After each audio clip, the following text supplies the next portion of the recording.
பிரேக்ஃபாஸ்ட்டுக்கு இன்றைக்கி வந்து தட்டு இட்லி செஞ்சுருந்தேன். ஸோ இது என்னோடய பிரேக்ஃபாஸ்ட் பிளேட். கூட எனக்கு கொஞ்சம் ஃப்ரூட் சாலட் பண்ணியிருந்தேன், பைனாப்பிள் அண்ட் வாட்டர்மெலன்.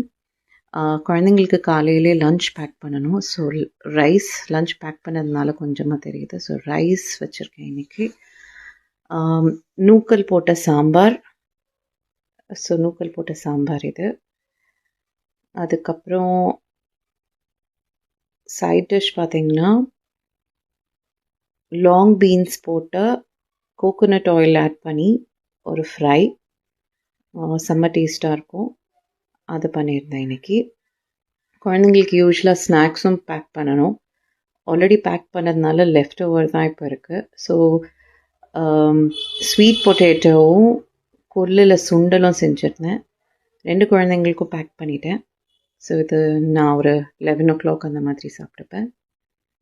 அதுக்கப்புறம் கொள்ளு வேக வச்ச தண்ணி இருந்தது. ஸோ அதில் குயிக்காக கொஞ்சமாக ரசம் வச்சுருக்கேன். ஏன்னா நிறையா சாம்பாரே இருக்கிறதுனால ரசம் யாரும் நிறைய யூஸ் பண்ண ஊற்றிக்க மாட்டாங்க ஆக்சுவலி.